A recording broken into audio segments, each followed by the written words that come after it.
Good evening. We are reading The Magician's Nephew by C.S. Lewis, illustrated by Pauline Baynes. And this will be Chapter 3, The Wood Between the Worlds. Uncle Andrew and his study vanished instantly. Then for a moment everything became muddled. The next thing Diggory knew was that there was a soft green light coming down on him from above, and darkness below. He didn't seem to be standing on anything, or sitting, or lying. Nothing appeared to be touching him. "I believe I'm in water," said Diggory, "or under water." This frightened him for a second, but almost at once he could feel that he was rushing upward.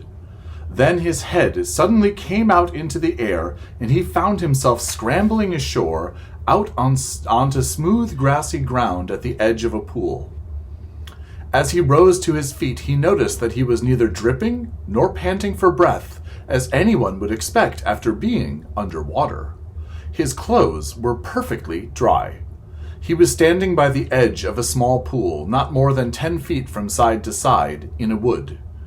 The trees grew close together, and they were so leafy that he could get no glimpse of the sky.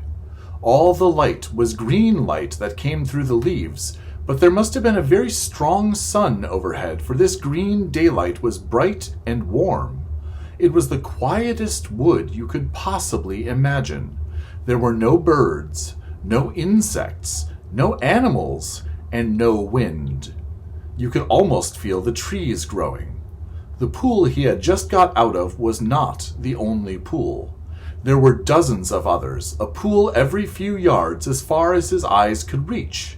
You could almost feel the trees drinking the water up with their roots. This wood was very much alive. When he tried to describe it afterward, Diggory always said, "It was a rich place, as rich as a plum cake." The strangest thing was that, almost before he had looked about him, Diggory had half forgotten how he had come there. At any rate, he was certainly not thinking about Polly, or Uncle Andrew, or even his mother. He was not in the least frightened or excited or curious. If anyone had asked him, "Where did you come from?" he would probably have said, "I've always been here." That was what it felt like, as if one had always been in that place and never been bored, although nothing had ever happened. As he said long afterward, "It's not the sort of place where things happen. The trees go on growing, that's all." And here's Diggory by the pool. After Diggory had looked at the wood for a long time, he noticed that there was a girl lying on her back at the foot of a tree a few yards away. Her eyes were nearly shut, but not quite, as if she were just between sleeping and waking. So he looked at her for a long time, and said nothing. And at last she opened her eyes and looked at him for a long time, and she also said nothing. Then she spoke, in a dreamy, contented sort of voice. "I think I've seen you before," she said. "I rather think so too," said Diggory. "Have you been here long?" "Oh, always," said the girl. "At least, I don't know, a very long time." "So have I," said Diggory. "No, you haven't," said she. "I've just seen you come up out of that pool."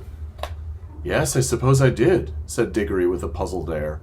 "I'd forgotten." Then for quite a long time neither said any more. "Look here," said the girl presently. "I wonder, did we really ever meet before?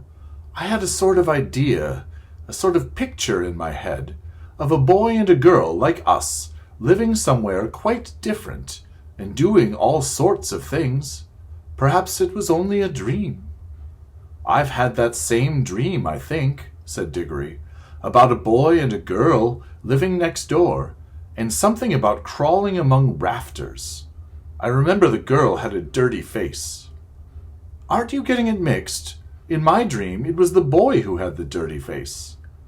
"I can't remember the boy's face," said Diggory, and then added, "Hello, what's that?"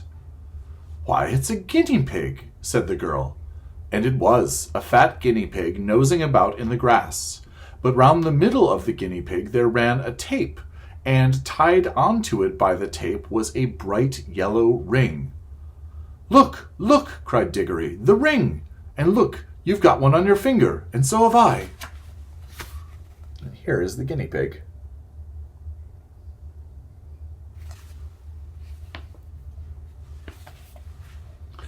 The girl now sat up, really interested at last. They stared very hard at one another, trying to remember, and then, at exactly the same moment, she shouted out, "Mr. Catterley!" and he shouted out, "Uncle Andrew!" and they knew who they were and began to remember the whole story. After a few minutes of hard talking, they had got it straight. Diggory explained how beastly Uncle Andrew had been. "What do we do now?" said Polly. "Take the guinea pig and go home?" "There's no hurry," said Diggory with a huge yawn. "I think there is," said Polly. "This place is too quiet. It's so dreamy. You're almost asleep. If we once give in to it, we shall just lie down and drowse for ever and ever." "It's very nice here," said Diggory. "Yes, it is," said Polly, "but we've got to get back." She stood up and began to go cautiously toward the guinea pig, but then she changed her mind.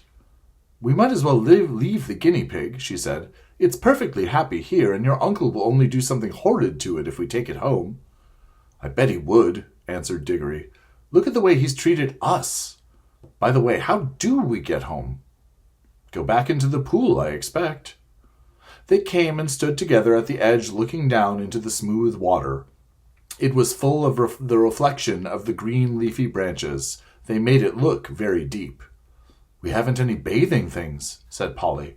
"We shan't need them, silly," said Diggory. "We're going in with our clothes on. Don't you remember it didn't wet us on the way up?" "Can you swim?" "A bit. Can you?" "Well, not much." "I don't think we shall need to swim," said Diggory. "We want to go down, don't we?" Neither of them much liked the idea of jumping into that pool, but neither said so to the other. They took hands and said 1, 2, 3, go, and jumped. There was a great splash, and of course they closed their eyes. But when they opened them again, they found they were still standing hand in hand in that green wood, and hardly up to their ankles in water. The pool was apparently only a couple of inches deep. They splashed back onto the dry ground.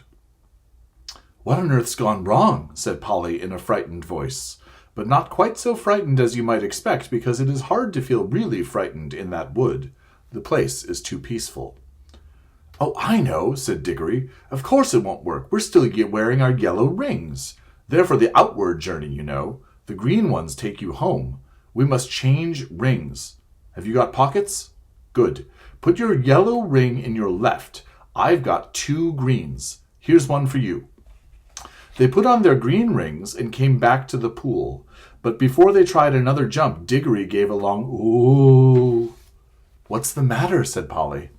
"I've just had a really wonderful idea," said Diggory. "What are all the other pools?" "How do you mean?"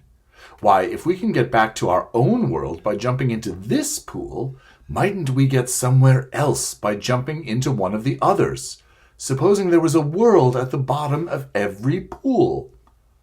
"But I thought we were already in your Uncle Andrew's other world, or other place, or whatever he called it. Didn't you say—" "Oh, bother Uncle Andrew," interrupted Diggory. "I don't believe he knows anything about it. He never had the pluck to come here himself. He only talked of one other world. But suppose there were dozens." "You mean this wood might only be one of them?" "No, I don't believe this wood is a world at all. I think it's just sort of an in-between place." Polly looked puzzled. "Don't you see?" said Diggory. "No, do listen. Think of our tunnel under the slates at home. It isn't a room in any of the houses. In a way, it isn't really part of any of the houses. But once you're in the tunnel, you can go along it and might come out into any of the houses in the row. Mightn't this wood be the same? A place that isn't in any of the worlds, but once you've found that place, you can get into them all." "Well, even if you can," began Polly, but Diggory went on as if he hadn't heard her. "And of course that explains everything," he said. That's why it is so quiet and sleepy here. Nothing ever happens here, like at home. It's in the houses that people talk and do things and have meals. Nothing goes on in the in-between places, behind the walls and above the ceilings and under the floor, or in our own tunnel. But when you come out of our tunnel, you may find yourself in any house. I think we can get out of this place into jolly well anywhere. We don't need to jump back into the same pool we came up by. Or not just yet. The wood between the worlds, said Polly dreamily. It sounds rather nice. Come on, said Diggory. Which pool shall we try? Look here, said Polly. I'm not going to try any new pool till we've made sure that we can get back by the old one. We're not even sure if it'll work yet. Yes, said Diggory, and get caught by Uncle Andrew and have our rings taken away before we've had any fun. No thanks. Couldn't we just go part of the way down into our own pool, said Polly, just to see if it works. Then if it does, we'll change rings and come up again before we're really back in Mr. Ketterley's study. Can we go part of the way down? Well, it took time coming up. I suppose it'll take a little time going back. Diggory made rather a fuss about agreeing to this, but he had to in the end because Polly absolutely refused to do any exploring in new worlds until she had made sure about getting back to the old one. She was quite as brave as he about some dangers, wasps, for instance, but she was not so interested in finding out things nobody had ever heard of before, for Diggory was the sort of person who wants to know everything, and when he grew up he became the famous Professor Kirk, who comes into other books. After a good deal of arguing, they agreed to put on their green rings, green for safety, said Diggory, so you can't help remembering which is which, and hold hands and jump. But as soon as they seemed to be getting back to Uncle Andrew's study, or even to their own world, Polly was to shout, "Change!" and they would slip off their greens and put on their yellows. Diggory wanted to be the one who shouted change, but Polly wouldn't agree. They put on the green rings, took hands, and once more shouted 1, 2, 3, go! This time it worked. It is very hard to tell you what it felt like, for everything happened so quickly. At first, there were bright lights moving about in a black sky. Diggory always thinks these were stars and even swears that he saw Jupiter quite close enough to see its moon. But almost at once there were rows and rows of roofs and chimney pots about them, and they could see St. Paul's and knew they were looking at London. But you could see through the walls of all the houses. Then they could see Uncle Andrew, very vague and shadowy, but getting clearer and more solid-looking all the time, just as if he were coming into focus. But before he became quite real, Polly shouted, "Change!" And they did change, and our world faded away like a dream, and the green light above grew stronger and stronger, till their heads came out of the pool and they scrambled ashore. And there was the wood all about them, as green and bright and still as ever. The whole thing had taken less than a minute. "There," said Diggory, "that's all right. Now for the adventure. Any pool will do. Come on, let's try that one." "Stop," said Polly. "Aren't we going to mark this pool?" They stared at each other and turned quite white as they realized the dreadful thing that Diggory had just been going to do.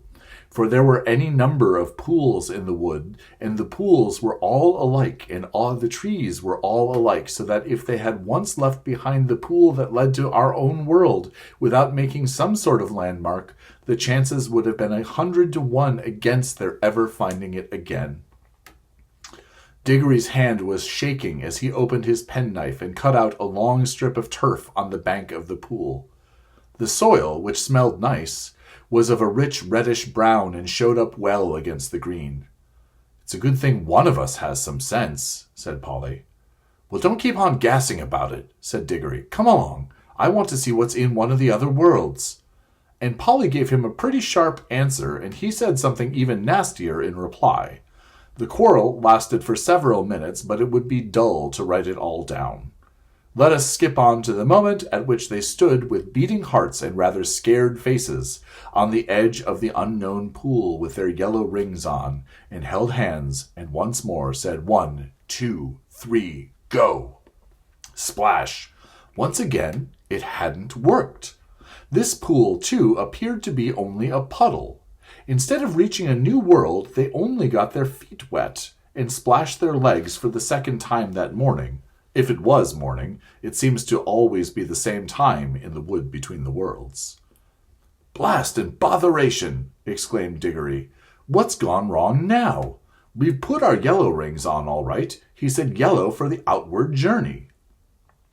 Now the truth was that Uncle Andrew, who knew nothing about the wood between the worlds, had quite a wrong idea about the rings. The yellow ones weren't outward rings, and the green ones weren't homeward rings, at least not in the way he thought. The stuff of which both were made had all come from the wood. The stuff in the yellow rings had the power of drawing you into the wood. It was stuff that wanted to get back to its own place, the in-between place. But the stuff in the green rings is stuff that is trying to get out of its own place, so that a green ring would take you out of the wood into a world.